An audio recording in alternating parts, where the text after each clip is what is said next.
Hello and welcome to Atop the Fourth Wall, where bad comics burn. Say!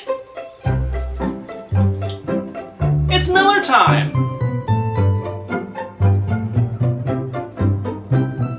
Welcome once again to Miller Time, where we look at the growing insanity and awful works of comic book writer Frank Miller. Now, in our last session, we saw Frank's most recent work with Batman, and how he has lost his mind on how the character, or writing in general, is supposed to work.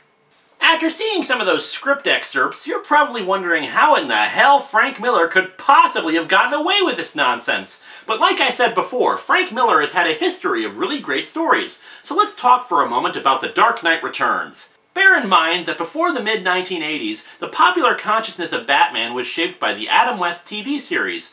Sure, in the comics world, that image had been dead for years, but up until 1985, if you asked somebody who had never read a comic book in their life about Batman, they'd say, "Yeah, bat shark repellent, right?"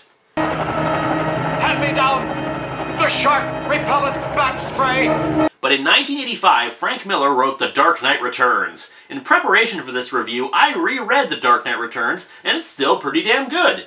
It tells the story of a future where Batman retired after the death of Jason Todd, Superman is a tool of the US government, crime has overrun Gotham City, and the mass media seem to be the most prevalent aspect of our lives, with news programs having talking heads that drone from story to story without real substance and spew soulless diatribes.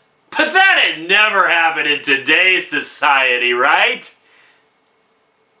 And in this dark future, Bruce Wayne decides he needs to step back into the role of Batman and show the criminal world who has the real power in the city. Now, it's still an epic story and really well written, but there's a lot wrong with it too. Frank Miller should have just kept this a straightforward Batman story, but instead he felt the need to comment on the mass media, Reagan, the rehabilitation of criminals, talk shows, the freaking Cold War? What does a Cold War have to do with Batman? But anyway, despite the flaws, it's at its heart a story of an old man who reclaims his former glory and saves the city he loves. The coloring, the murkier look, and the angular proportions, it all is genuinely there to help set the mood. And of course, in 2001, we had to have a terrible sequel. So let's dig into The Dark Knight Strikes Again, Part 1.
Okay, I admit, I'm a sucker for this kind of cover. I couldn't tell you what it is about the idea of a fist that makes it an enduring symbol, especially since it can be used either to show resistance or oppression, but there's just something pure and iconic about it that I love.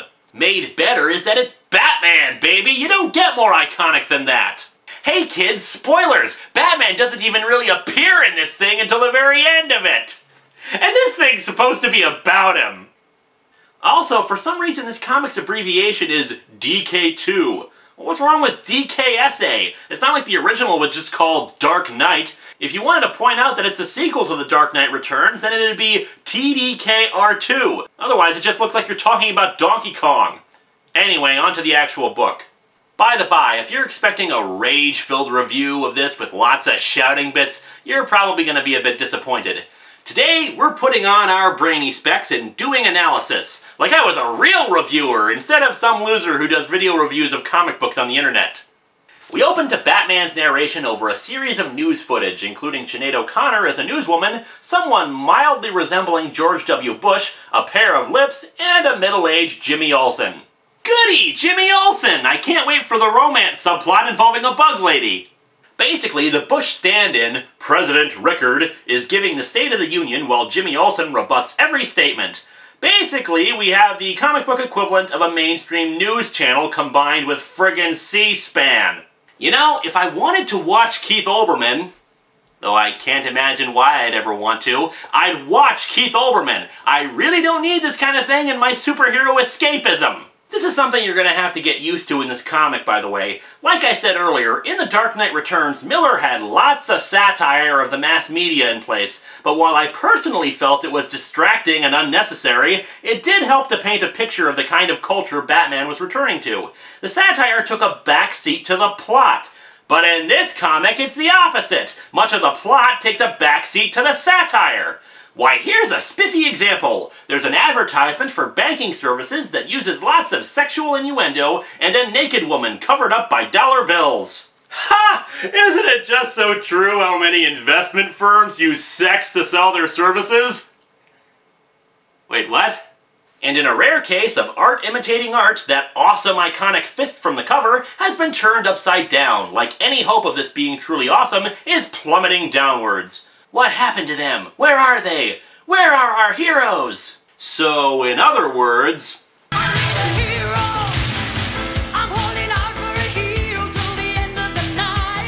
we cut to a scene of a naked, muscular man in a beard fighting inhuman monsters.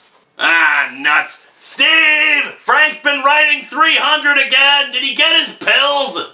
No, actually, as we soon learn, this is Ray Palmer, the Atom, who's living inside a petri dish. Apparently he's been there so long that he's mostly forgotten his humanity. And as such, the melodramatic narration has a bit of power behind it, and it doesn't come off as pretentious twaddle. I know, I keep being really fair to this comic. Well, maybe I was wrong about this comic. Maybe it's not all that bad. Oh, look, Carrie Kelly in a cheetah print catsuit, and on this panel her head is bobblehead huge. Never mind, false alarm. This is crap. Another quick history lesson. In The Dark Knight Returns, Carrie Kelly was a teenage girl who, inspired by Batman, took up the mantle of Robin. She did what any good Robin did, bring some youthful energy and backup to Batman's more scowly existence. For some ungodly reason, Frank Miller has decided to change her from Robin to the idiotic moniker of Catgirl.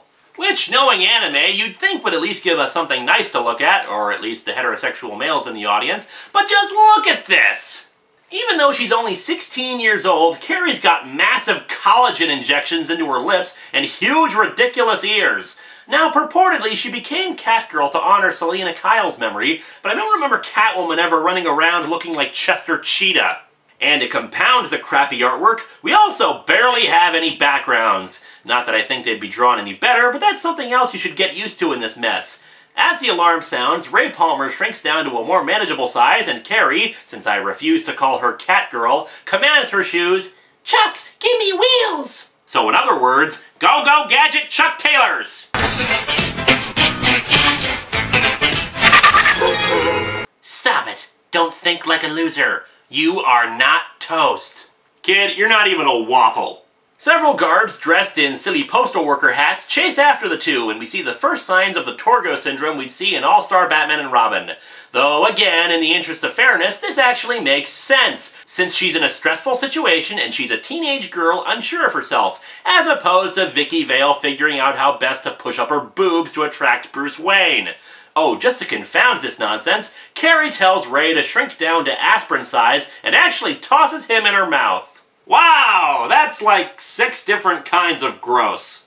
Essentially, it's because she needs to use her hands, but I think it's rather... Wait, what the hell? What the Flying Dutchman is up with this background? Is this 2001 A Space Odyssey all of a sudden?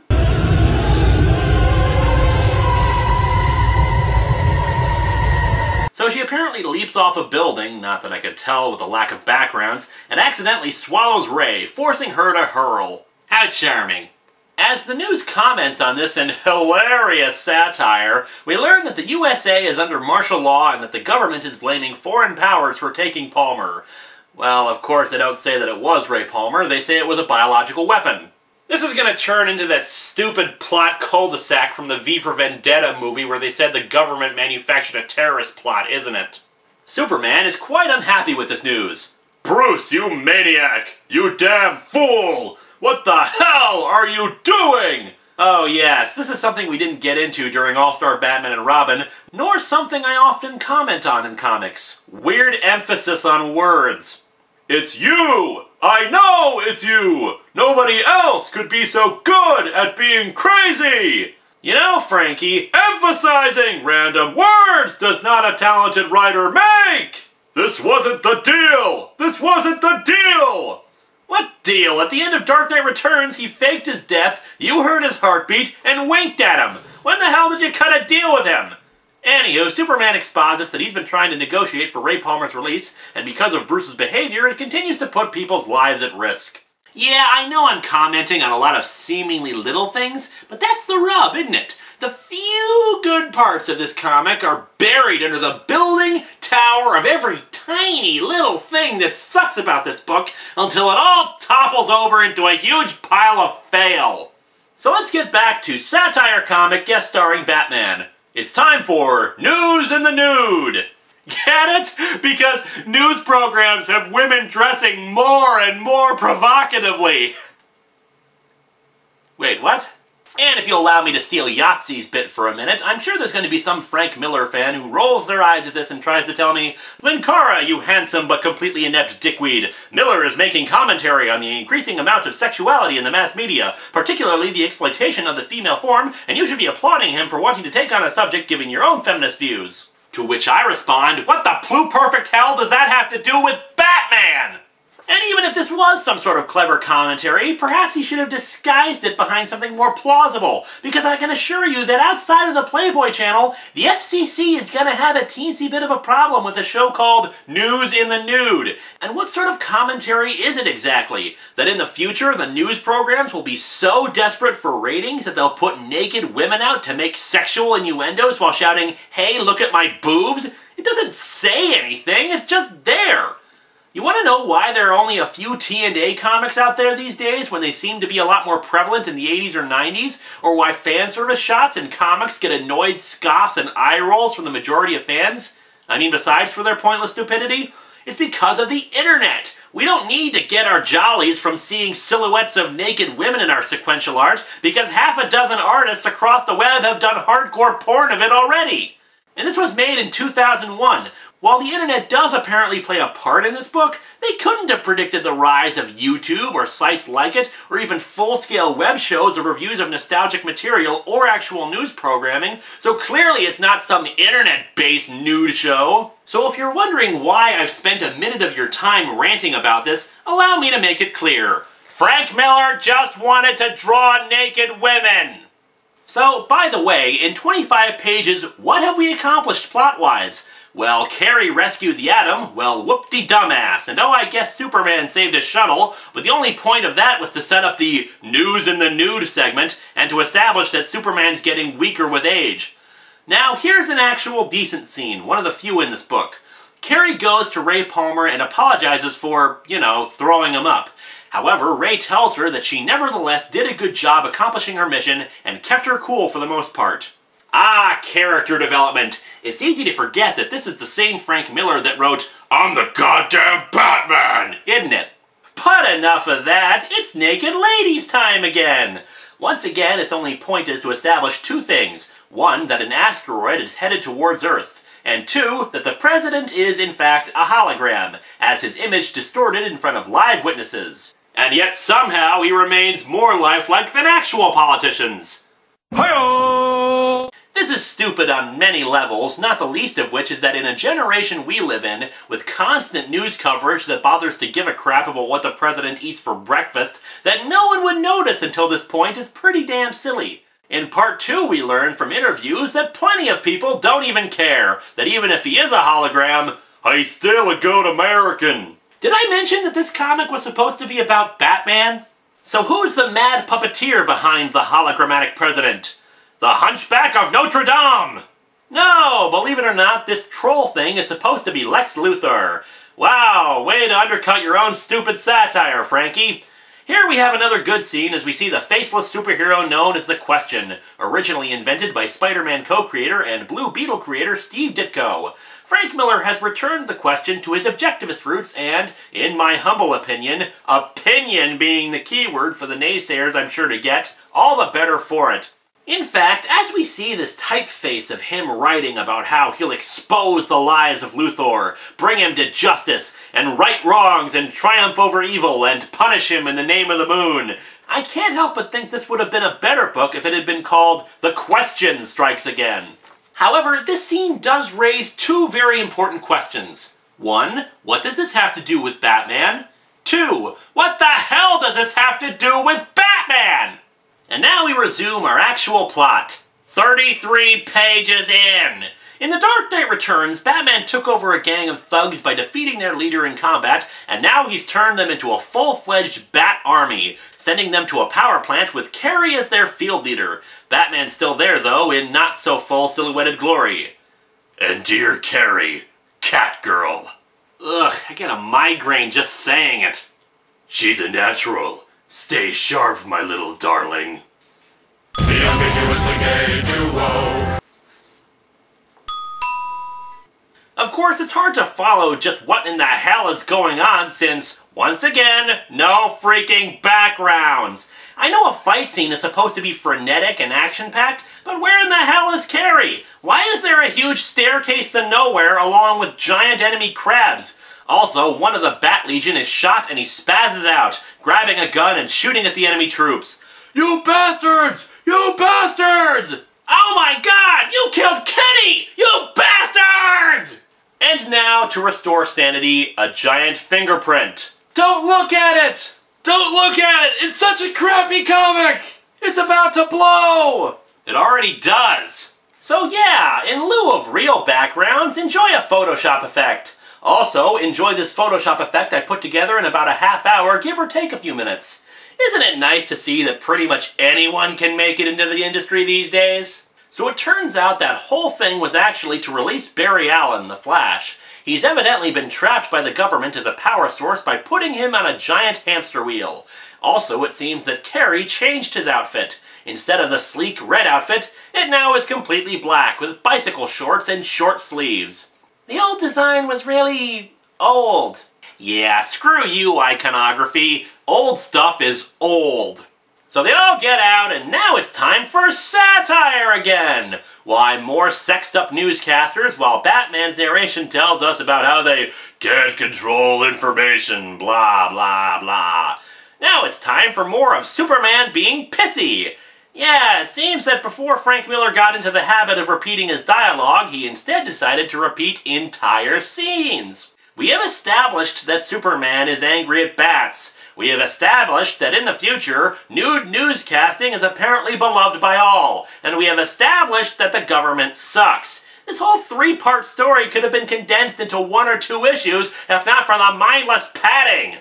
No, never an inch of compromise for Bruce Wayne!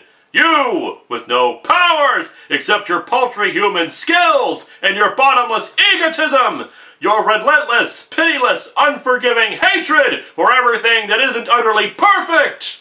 Yeah, Frank, Superman's not exactly the first person I think of when it comes to people who will jump at the chance to compromise their principles. And that's just when you consider Superman on his own. What about Clark Kent, the reporter? The man raised on Midwestern values and a reporter who seeks to uncover the truth. Is it really believable that he'd be so eager to work for his sworn enemy and deride anyone who would combat him? There are plenty of stories of Superman questioning his values. That's not the problem. The problem is that this is a complete character 180. Make Superman look bad so you can make Batman look good. We who live in the world of men have to consider the greater good and come to terms with the way things are. If I emphasize my words at random, I will undoubtedly sound more serious than if they were just normal. Diana, can you hear me? Loud and clear, Clark. Wait, are two people talking to each other? Is Superman telepathic now? What the hell? I mean, they didn't even change the color of the text boxes. I need to see you, Diana. I need to meet with you. Oh, dear Lord, she's even in a skimpy little sheet. This is 300. Back to stuff that actually has something tangentially related to Batman, Carrie is chewing out the one guy who started using a gun since he ended up killing people. The guy bitches about it being a war, and once again I find myself giving credit to the only good parts of this comic. Yes, Carrie's new moniker is idiotic, but she's the only character in this mess who's remained consistently good. So she beats up the guy, somehow ending up creating a time vortex behind her. Oh wait, that's just more on the swirly painted background. Though, once again, to be fair, the swirl moves in an arc like her kick, giving it some actual purpose. Jeez, I keep giving this thing credit. Could it be that in my analytical approach, I might be starting to like it? Wait, never mind, another newscast, this time by Jimmy I Have My Own Talk Show Olsen. Because when I pick up a comic called The Dark Knight Strikes Again, the thing I want to see is Jimmy friggin' Olsen. Hey Jimmy, you know what would be really useful in fighting off the evil oppressive government? Turning into a giant turtle boy. Just saying. So then we cut to an orbiting satellite, probably one of the JLA's old ones, not that we're told. Here we see that not only has Superman succumbed to being a puppet of Lex Luthor, but also Wonder Woman and Captain Marvel. Luthor contacts them to... No, stop right there. I don't buy it. Not for a minute. Luthor contacts them to remind them how he could kill the Amazons or marry Marvel. No! This is bullcrap. It was a stretch already for Superman, but no, not buying it. Luthor tells them how he's working with Brainiac, and they have the bottle city of Kandor, where the last remaining Kryptonians live, and how they could kill them all off, and... No! You're not getting it, are you? This scene? It's over! You lose, Frank. Sorry. I award you no points. Captain Marvel? He's a little kid with the body of an adult. He's an even bigger Boy Scout than Superman. And Wonder Woman? The pride and freedom of the Amazons would never allow them to fall into blackmail at the hands of someone like Lex Luthor. Wonder Woman knows that. She would never work for him. You fail. You fail, Frank. You fail 1,000 times. In the hands of a decent writer, maybe, but no. This is failure of the highest accord. So instead of the fail comic, enjoy some ninja-style dancing. Dance to the beat, wave your hands together, come feel the heat forever and forever. Listen and learn, it is time for prancing. Now we are here with caramel dancing. So let me summarize what's left here of the comic. Superman, enraged by Lex Luthor killing some of the citizens of Kandor to further make him obey, decides to blame Batman for all this and flies down into the cave to get him. However, Bats is ready for him and has his allies beat up on him for a bit. First, Barry Allen plants explosives all over him. I notice Barry's not exactly upset at the prospect of fighting his old pal. Then Batman gets to talk about how awesome he is, since he's got no powers, and that means he gets to think strategically. Yeah, because Superman's such a brainless brick all the time. Like when he tricked the Kryptonian villains in Superman 2 and... how about What's So Funny About Truth, Justice, and the American Way, where he figured out how to disable each of the anti-heroes and... Ooh, I know! How about when he gives Bruce the kryptonite ring in case he ever went rogue? That must be how he never thinks strategically. Or rather, it's foresight at the possibility that he might get taken over by an evil entity, or that he himself might lose his way, thus showing he can think strategically. Seems to me he's only an idiot when the plot requires him to be an idiot, Frankie. So, once again, back to the comic. Green Arrow suddenly shows up, even though he hasn't appeared in the comic so far. Yeah, he was in Dark Knight Returns, but come on, you could have reintroduced him into the story before this point. It's not like Jimmy Olsen's scenes contributed to this whole thing. So Green Arrow shoots a kryptonite arrow at Superman, weakening him even more.